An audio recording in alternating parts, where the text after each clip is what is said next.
Thanks, Anders. I'm Sean Hammond with PremierGuitar.com. We're at NAMM 2011 at the 11 rack booth with Hero. Hero, how's it going? Great, having a great time. And we heard Anders a second ago, and he's going to give us a few samples when we start, after we talk about what's new with the 11 rack. Right.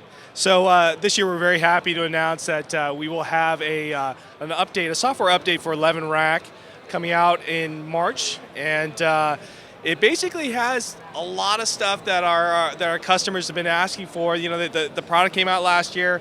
It was a big hit, and we got a lot of great feedback from our customers. And we made a point of collecting all of that and really identifying there were certain features that they really wanted us to add right away. And so we've spent a lot of time over the last year kind of figuring that out, and then we're really happy that it's now coming together. What we have here is actually beta software, but it will show you and give you a sense of some of the new stuff that we're adding. Before we actually hear it, can you tell us, sort of articulate some of the stuff you were hearing from people that they wanted to have changed or added? Right. So, you know, there were certain things like there were like very utility kind of effects, like a parametric EQ, a studio quality kind of stereo compressor, and you know, as far as guitar stuff is like, it's not so specifically guitar. And the one thing that allowed us to do, and why we thought that was a great idea, was that it allows customers other than guitarists to actually use 11 rack and apply the same really advantaged workflows using the DSP and 11 rack. So if you're a vocalist, if you're a bass player, or just any sort of instrumentalist, you can use the line inputs and the mic input on 11 rack and apply those studio quality effects as you track and into Pro Tools, right? So in addition to helping, you know, for guitar guys that have got really cool rigs in 11 rack, they can use the stereo compressor and the parametric EQ to do all that nice fine tuning, that polish that you want on your sound. Cool.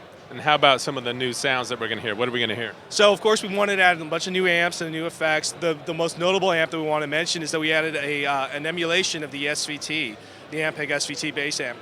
Went out and found a nice representation of that, and including with the bass amp, we're emulating the 8x10, you know, the massive refrigerator towel bar in the back, 8x10 cabinet. So it's mammoth, and I think you know, guitar players, bass players are gonna just love this thing. It sounds unbelievable. Cool. So what are we gonna hear first from Anders?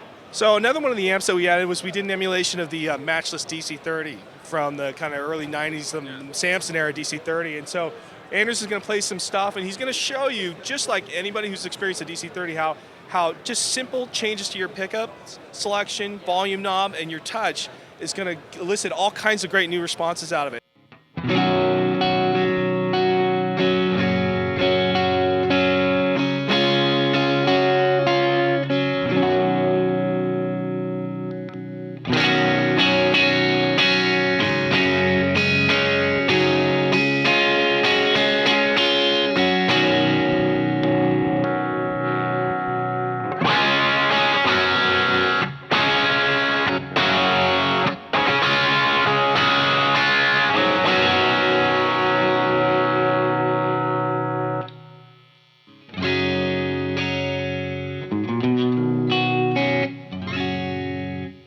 Very nice. It sounds incredible. I mean, again, like anybody who's played a DC30, that's one of the things that they love is that responsiveness, you know, and how you can just elicit so many really great tones out of that amp just by the way you play and from the guitar itself. So we had to capture that.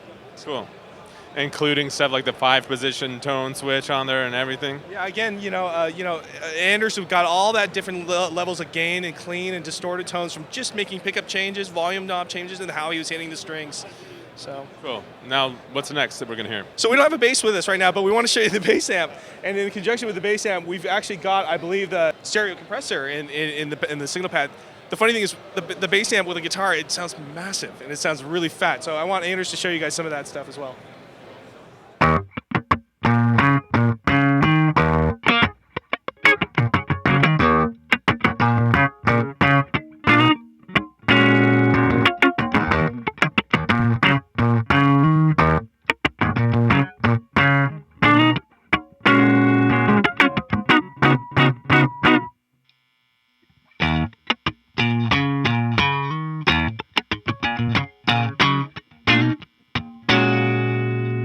Way cool. And with the added benefit, you will never get crushed down a flight of stairs with it.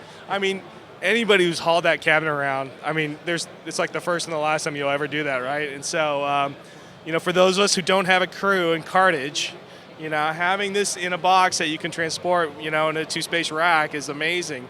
And again, it's very faithful, and you'll have, just like all our other amp cabinets, you'll have a selection of mics that you can use, and you can pick on and off axis mic position, and you can dial it in on that Ampeg, so you can really just grunge it out if you want to, or do something that's really great for some clean fingerstyle, and it really gives a nice palette of stuff.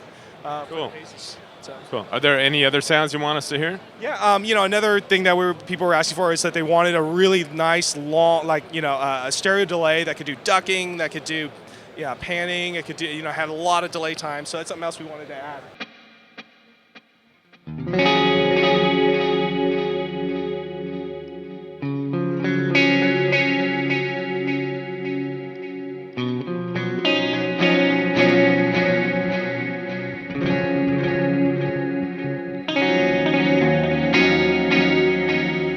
Gorgeous.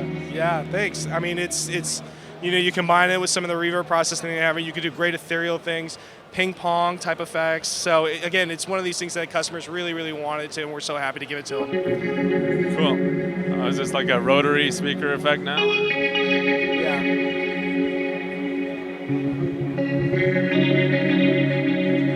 What is this? What's this based on?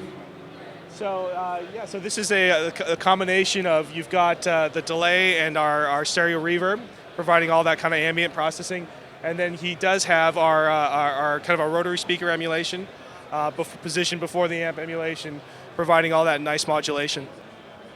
Okay, so I understand there's another new feature you're really stoked about besides amp models. Right. So anybody familiar with the original 11 plugin that we made for Pro Tools? One of the most kind of heralded features of that plugin was our emulation of speaker breakup, that electromechanical kind of craziness that happens in the speaker when you really push it hard. So we figured out a way to get that finally into 11 rack. It was conspicuously missing when we first launched the product, but we're very happy to say that it's now in 11 rack. And we also did some great emulation of the Bogner 101B Ecstasy amp. And so we've done all 3 channels of that, and when you combine that with the speaker breakup, you can get some amazing heavy tones. Okay, cool. So we're going to hear both there. Let's lead out with that. And so thank you, Hero and Anders. Thank you. I'm Sean Hammond with PremierGuitar.com. Let's hear Anders and the Bogner with the speaker breakup.